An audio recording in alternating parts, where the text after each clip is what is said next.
मन तो यह है कि हम किसी भी एक विषय पर चर्चा करें, उस पर डिस्कशन करें, ये हमारा मन है। लेकिन क्योंकि अभी स्टार्टिंग है तो हम सिर्फ पेशेंट के बारे में बात कर रहे हैं कि तो पेशेंट जब हमारे पास आता है तो हमें उसको कैसे डायग्नोज करते हैं। मैं उन लोगों से बात कर रहा हूँ जो पैटर्न डायग्नोसिस को अपनाते हैं।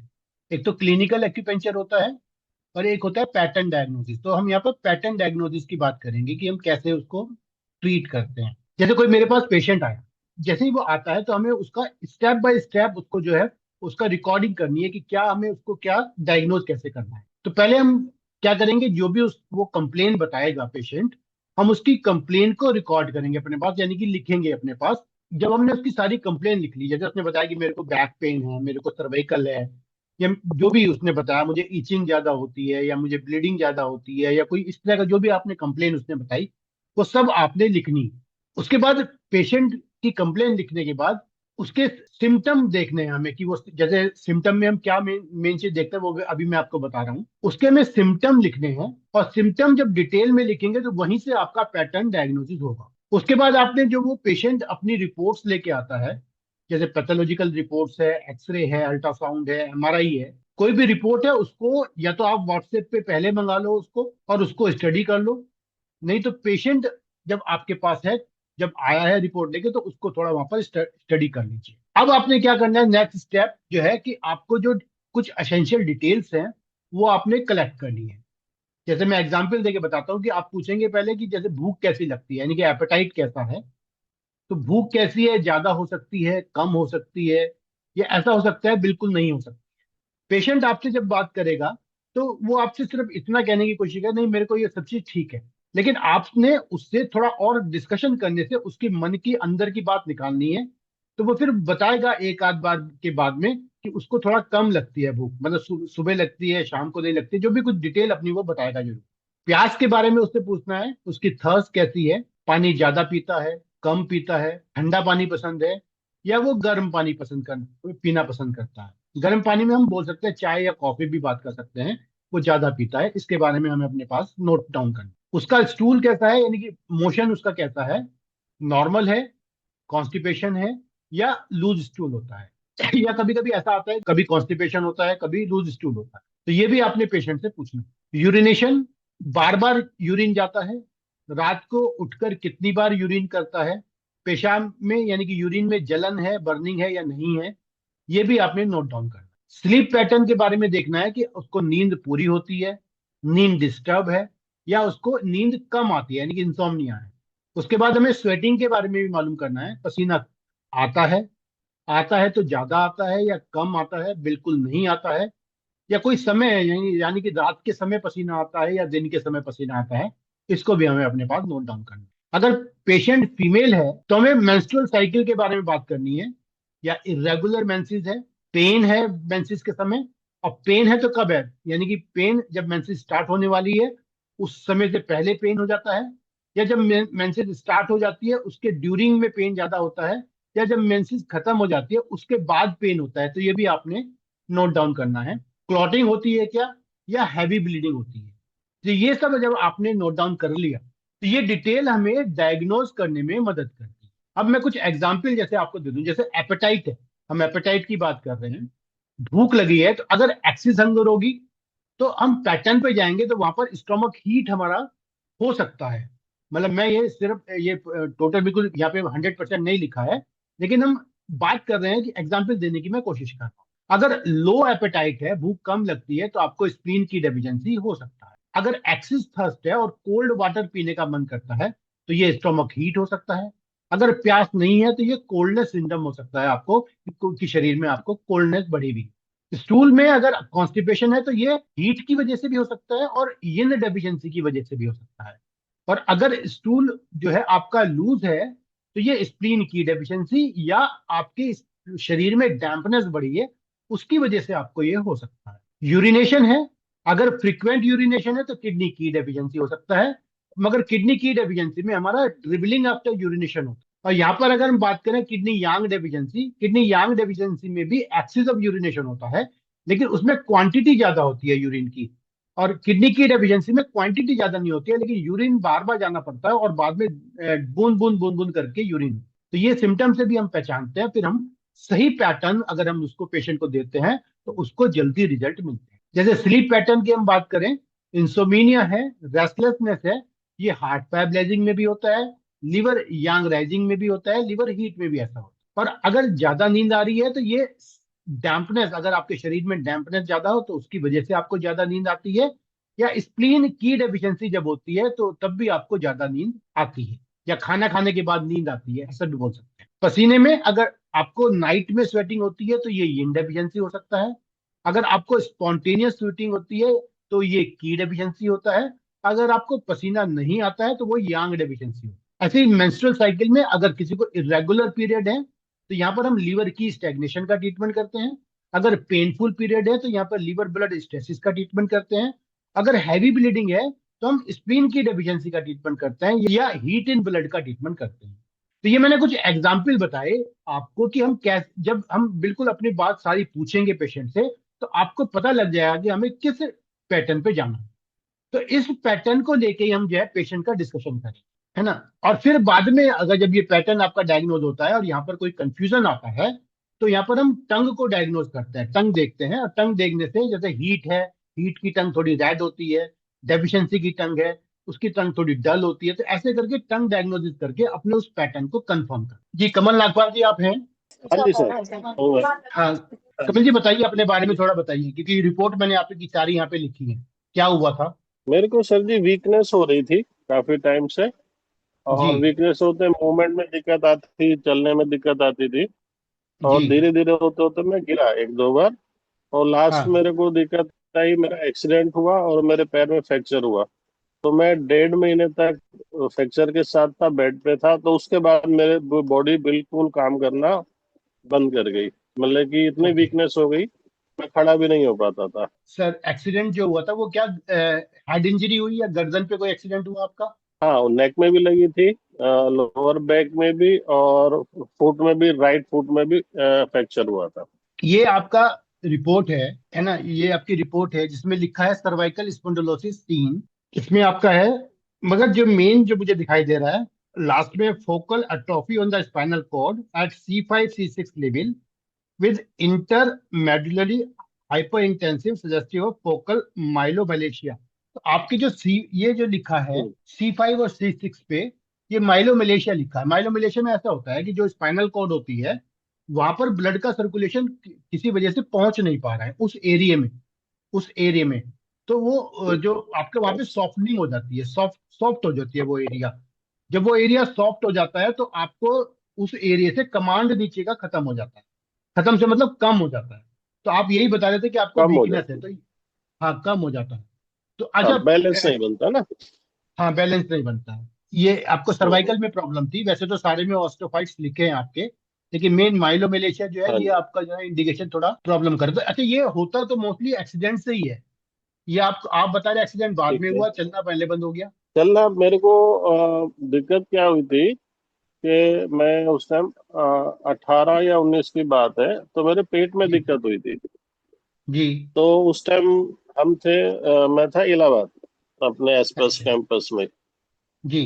तो वहाँ बात हुई, हम सारे अपने थेरेपिस्ट वगैरह सारे थे हम।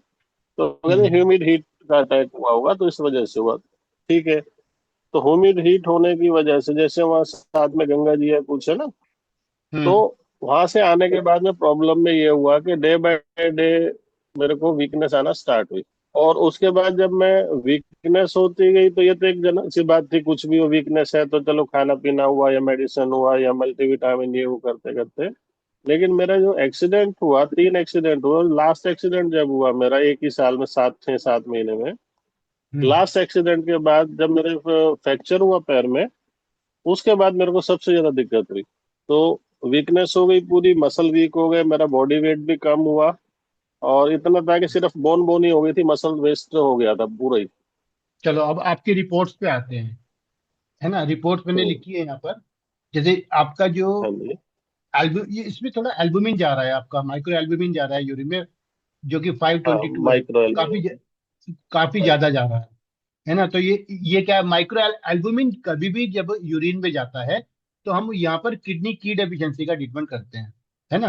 एक चीज तो ये दिखाई दी। दूसरा हाँ आपका जी। क्रिएटिनिन 1.41 है, तो ये भी थोड़ा आपका हाई लेवल पे जा रहा है, थोड़ा सा हल्का सा हाई मतलब बढ़ रहा है ना। और दूसरा आपका हम्म। माइक्रो एल्बुमिन क्रिएटिनिन रेशियो जो है माइक वो भी आपका चेंज है। तो वो भी ये हाई यानी है। कि आपको आपका इधर यहाँ पर कुछ हो रहा है किडनी के एरिया में। फिर आपने जो ये रिपोर्ट है आपकी, जैसे हीमोग्लोबिन ओके है आपका यहाँ पे, ये रिपोर्ट लगभग ठीक है, लेकिन आपका 10.7 डब्ल्यूबीसी आ रहा है। 10.7 डब्ल्यूबीसी हाँ आ जी। रहा है, तो इसका मतलब इसका मतलब यह है कि कोई इन्फेक्शन आपको शो कर रहा है। मतलब क्योंकि ये एक रेंज इन, के ऊपर हायर रेंज पे जा रहा है। 11,000 तक की रेंज होती है, लेकिन हायर हाँ। रेंज पे है। तो हायर रेंज पे जब डब्ल्यूबीसी है तो व्हाइट ब्लड सेल जब ज्यादा बढ़ते हैं तो कोई ना कोई इन्फेक्शन को शो करते हैं। फिर हम न्यूट्रोफिल देखते हैं 55 है, यानी कि ये थोड़ा मतलब ये थोड़ा लोअर डाउन जा रहा है। और आपका जो लिम्फोसाइट है 40 है, ये हम्म। हायर साइड जा रहा है। तो अगर जब भी पहले इन्फेक्शन हम्म। होता है तो न्यूट्रोफिल बढ़ते हैं और लिम्फोसाइट कम होते हैं। सेकेंड लेवल के इन्फेक्शन में न्यूट्रोफिल कम होते हैं और लिम्फोसाइट बढ़ते हैं। तो यानी कि आपका ये इन्फेक्शन सेकेंड लेवल का है। ये रिपोर्ट ठीक। आपकी है कब की? सितंबर ये है 27 सितंबर 25 की रिपोर्ट है ना, अभी की रिपोर्ट है, ये हाँ लेटेस्ट है जी। रिपोर्ट। तो लेटेस्ट अब, रिपोर्ट है उससे। हाँ, तो आपको क्रिएटिनिन वाले में प्रॉब्लम है। मतलब आपको किडनी पे कुछ लोड आ रहा है और आपको थोड़ा इन्फेक्शन बॉडी में ये दिखाई दे रहा है। ग्लूकोज का आपका HbA1c जो है जी। 7.1 है, यानी कि ये आपका ज्यादा है। और आपको ब्लड ग्लूकोज लेवल 157 के करीबन चल रही है। आपको कोई स्टेरॉइड तो नहीं चल रहा है अभी? कोई नहीं स्टेरॉइड सर, कुछ मेडिसिन भी तो नहीं है, इसका कोई मेडिसिन नहीं नहीं है। नहीं चल रहा है? तो इसका बिना मेडिसिन के ये हो रहा है। तो विटामिन डी को हाँ छोड़ते जी। हैं, क्योंकि ये भी किडनी को ही शो करता है। आपका ग्लूकोज फास्टिंग हम्म। 221 है, ये आपको शो कर रहा नहीं, है ना। फास्टिंग फिर नहीं, ये गलत आया मेरा। शाम को लिया था 4 बजे के आसपास, ये फास्टिंग गलत दे रखा है। फास्टिंग मतलब ये रैंडम है इसका मतलब, है ना। हाँ, क्रिएटिनिन रैंडम है ये। 1.03 है, यूरिया 22 है, सोडियम 130 है। सोडियम कम हो रहा है आपका, 130 नॉर्मल रेंज से नीचे आ रहा है। ठीक पोटेशियम है। 3 है आपका, ये भी पोटेशियम भी कम हो रहा है। अगर सोडियम में हम्म। पोटेशियम कम है तो यहाँ पर आ जाओ, ये आपका इलेक्ट्रोलाइट की प्रॉब्लम आ जाती है ना। सोडियम पोटेशियम दोनों ही कम है, तो यानी कि इलेक्ट्रोलाइट एब्जॉर्ब होने में कुछ प्रॉब्लम है, जो ठीक। किडनी भी ये शो कर रही है। तो अभी दो चीज हमें अभी तक क्लियर हुई है। ठीक।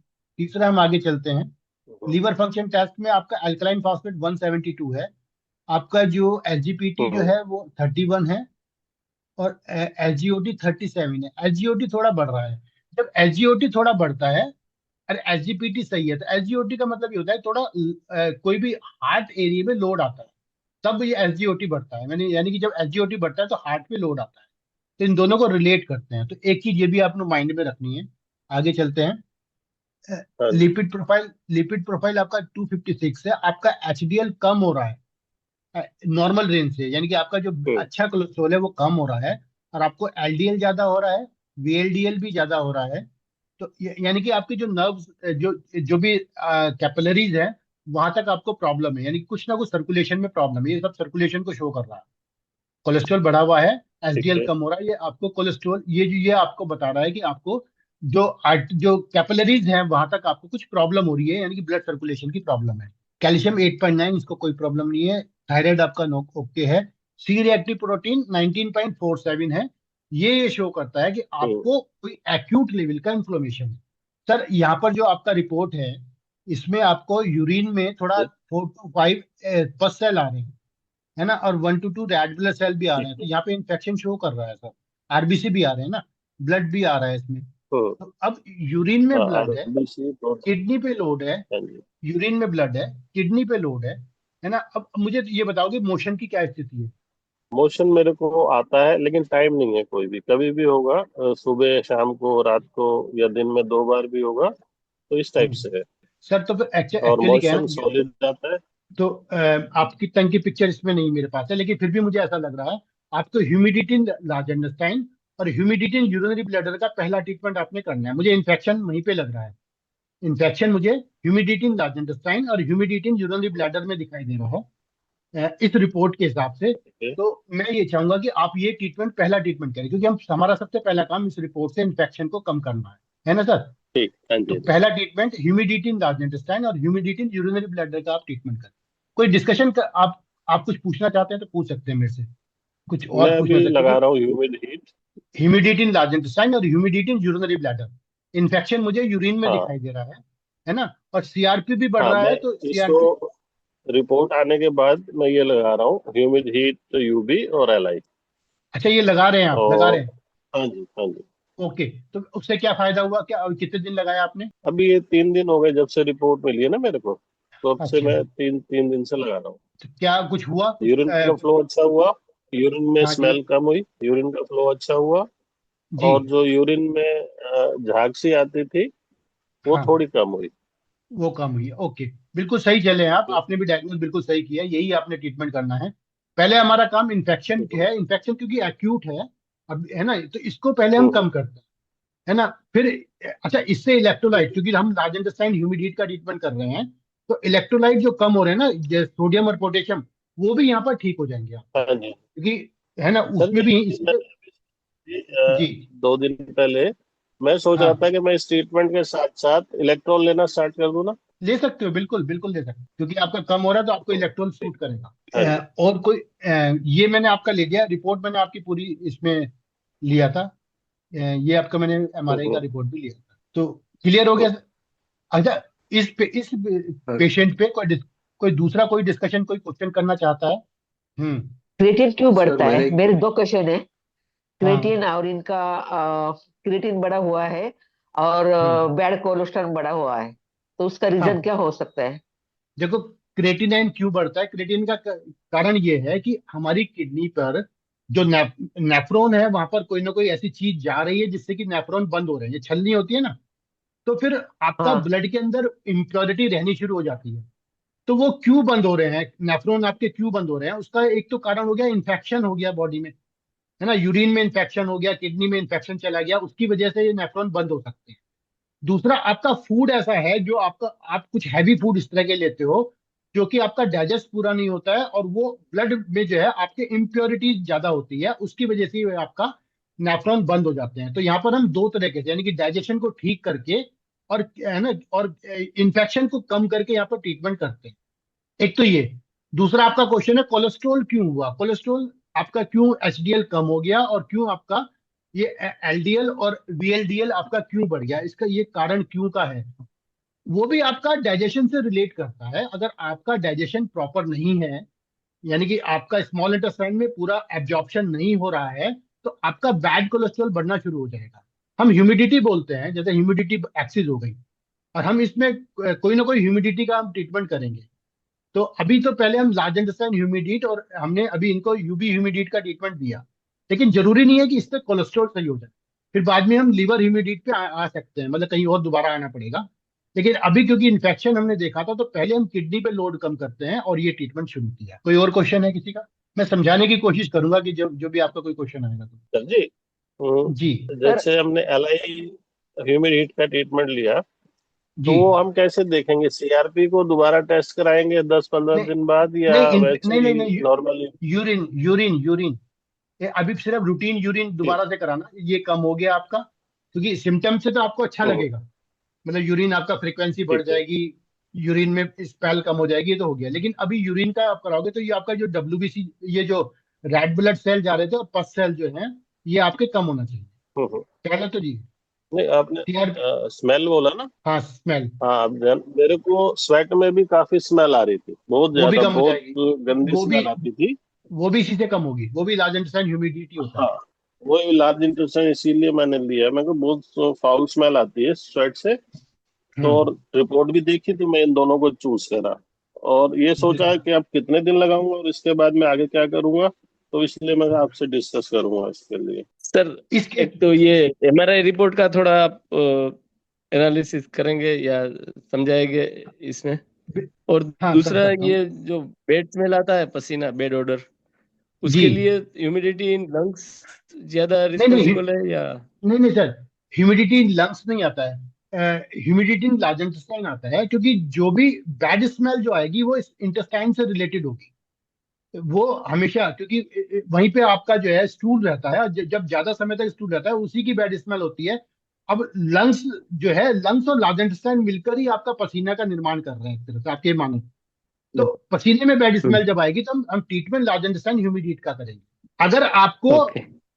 अगर आपको पास बैठने में, किसी पेशेंट के पास बैठने में उससे स्मेल आती है, लेकिन वो ब्रीदिंग स्मेल है, है ना, उसकी सांस में से भी बदबू आती है, तो वो हम लंग्स हीट का ट्रीटमेंट करते हैं वहां पे, लंग्स में अच्छा। हीट का ट्रीटमेंट करते हैं। तो बैड स्मेल के लिए लंग्स हीट होता है, वो जब करेंगे जब जब पेशेंट बात करेगा, उसके उस वाले पेशेंट के पास आप बैठ ही नहीं पाओगे, मतलब बिल्कुल फिशी स्मेल हम्म। उसमें से आती है। तो हम्म। वो लंग्स हीट का ट्रीटमेंट होता है, तो उसमें आपको सांस की कुछ प्रॉब्लम होगी, जैसे है ना, कफ, येलो कलर का कफ आ सकता है, वो सिम्टम होंगे।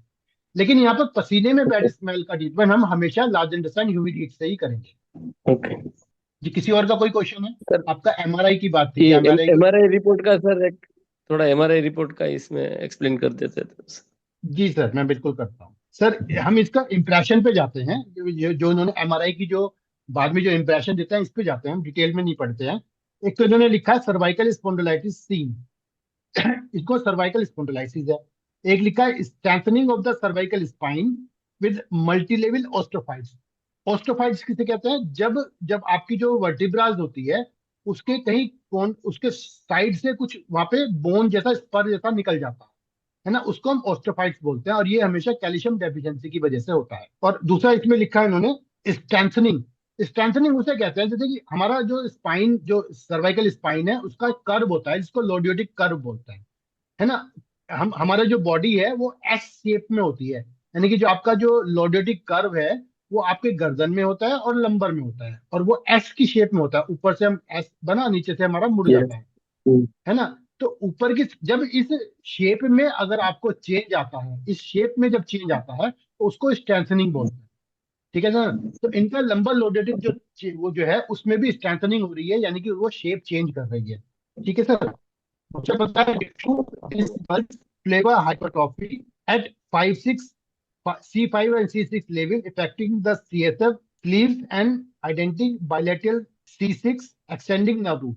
तो वो ये बता रहा है कि C5 और C6 पे, जो C6 का लेवल है, वहां पे नर्व रूट को कुछ कंप्रेशन आ रहा है, यानी ये जब भी आएगा, जब आपका वहां पर जो है, तो ये आपको कंप्रेशन बता रहा है यहाँ पर। और दूसरा लास्ट में हमने ये पढ़ा, diffuse disc bulge at C3 C4 C4 C5 C6 C7 level partially affecting the anterior यही।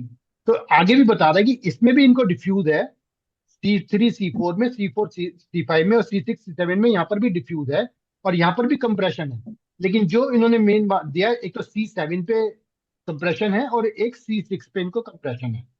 और दूसरा हमने एक चीज पढ़ी थी, 5-6 लेवल पे इनको माइलोमलेशिया है। माइलोमलेशिया उसे कहता है जहाँ पर ब्लड का सर्कुलेशन कम हो जाता है।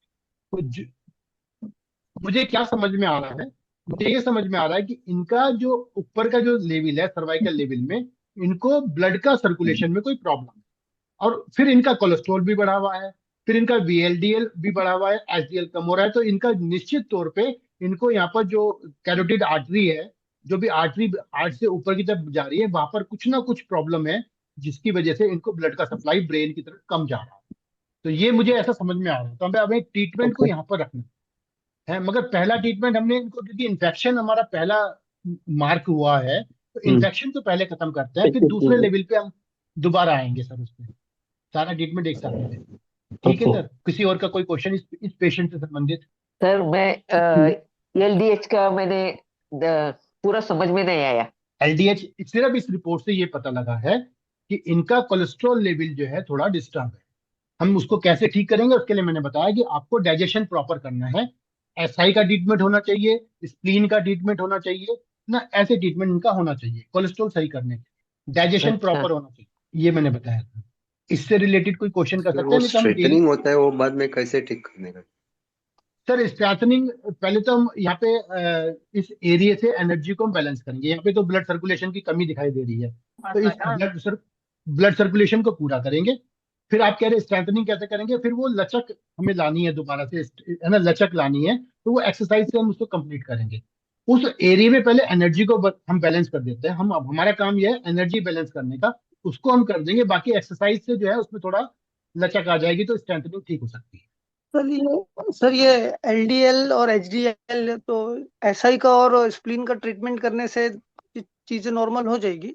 सर डाइजेशन को प्रॉपर करेंगे, जैसे ही डाइजेशन प्रॉपर करेंगे आपका कोलेस्ट्रॉल लेवल सही होगा। लेकिन कोलेस्ट्रॉल बढ़ता क्यों है, इसका दूसरा कारण भी है कि जब आपकी आर्टरी, जो अंदर से आर्टरी या वेन्स है, वहां पर अगर ड्राइनेस आती है, और उस ड्राइनेस को कम करने के लिए कोलेस्ट्रॉल बढ़ता है। हम सिर्फ कोलेस्ट्रॉल की बात कर रहे हैं, कोलेस्ट्रॉल बढ़ने की, लेकिन एचडीएल कम उससे नहीं होता है। एचडीएल कम हो रहा है यहाँ पर, इनकी जो इस वाले केस की हम बात कर रहे हैं, यहाँ पे एचडीएल कम हो रहा है। एक तो हो गया सिर्फ कोलेस्ट्रॉल बढ़ना।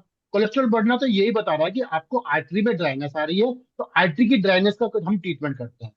मगर यहाँ पर बता रहा है कि एचडीएल कम हो रहा है, तो यहाँ पे तो पक्का पता लग रहा है कि हमें डाइजेशन की कोई प्रॉब्लम है, इश्यू है कोई ऐसा जो जो इनको जो है एचडीएल कम हो रहा है। मतलब हर केस अलग है, इस केस की बात कर रहे हैं तो इस केस में एचडीएल मेरा मेन मोटिव है कि हमें इसको ट्रीट करना है। तो हमें अभी तो नहीं कर रहे हैं, लेकिन नेक्स्ट टाइम में इसको ट्रीट करेंगे। पहला ट्रीटमेंट दिया है, लेकिन मैं ये बता रहा हूँ यहाँ पे हमें डाइजेशन को ट्रीट करना है। सर इनका एक्सीडेंट भी हुआ और हड्डी टूट गई, सर्वाइकल स्पॉन्डिलोसिस भी है, तो कैल्शियम कमी की किडनी की एनर्जी की किडनी को, ट्रीटमेंट जाएगी। हाँ, तो अभी हमने लार्ज और यूरिनरी ब्लैडर लिया है ना, वो दोनों के बाद ही हमारा किडनी का ट्रीटमेंट जाएगा, बिल्कुल जाएगा। मैं एक चीज और आपको बताना चाहूंगा, मैं इसको थोड़ा बैक लेके आता हूँ। इसमें एक ऐप होता है, अगर आप ये देख पा रहे हो, जैसे व्हाट्सएप पे क्या करेंगे, ये नंबर आप डाउन, जो आप कॉन्टैक्ट में आपको ये नंबर डालना पड़ेगा व्हाट्सएप को ओपन करके, +1 833 4363 285, है ना। इसको आप ओपन करेंगे और यहाँ पर आप कोई भी रिपोर्ट भेजेंगे। जैसे मैंने ये रिपोर्ट प्रोपेलास्टिसिटी पे भेजी है, ये रिपोर्ट इनकी, ये रिपोर्ट मैंने इस पे भेजी है। भेजने के बाद इसने मुझे बताया कि ये है क्या। मतलब आप सिर्फ आपने क्या करना है, रिपोर्ट की फोटो वहां पर भेजनी है। रिपोर्ट की फोटो भेजने के बाद आपको बताएगा कि वो पूरे डिटेल आपको बताएगा क्या हो रहा है ना। आप चाहोगे उससे एक्सप्लेनेशन कहोगे तो वो एक्सप्लेन करके बताएगा। आप कहोगे कि मुझे उसके एक्यूपेंचर के पॉइंट बताओ तो एक्यूपेंचर के पॉइंट भी बताएगा। तो मैंने उससे पूछा था आपको पैटर्न देना है, तो पैटर्न में उसने कहा की और ब्लड स्टैग्नेशन का ट्रीटमेंट देना चाहिए और किडनी यांग डेफिशिएंसी का ट्रीटमेंट देना चाहिए। पॉइंट उसने बताया, यूरिनरी ब्लैडर 23, K3, है ना, यानी कि 25 किडनी यांग को टोन करना है, गॉल ब्लैडर 20, यूरिनरी ब्लैडर 10, ये आपको नेक पेन की टेंशन के लिए उन्होंने बताया, और LI4 और लीवर 3, ये आपके 4 गेट पॉइंट होते हैं, ये उसने बताया, जिससे कि रिड्यूस हो जाएगा। ये एक जनरल जो आपकी बुक जो क्लिनिकल एक्यूपेंचर है उसमें से उठा के ये आपको बता देगा। लेकिन आपको यहाँ पर फिर अपना दिमाग लगाना है कि आपको ट्रीटमेंट कैसे करना है पेशेंट का। यानी कि आपको क्योंकि जो ये बता रहा है बताया उसी हिसाब से अगर हम बात करें, हमें मेन किडनी का यहाँ पर ट्रीटमेंट करना है।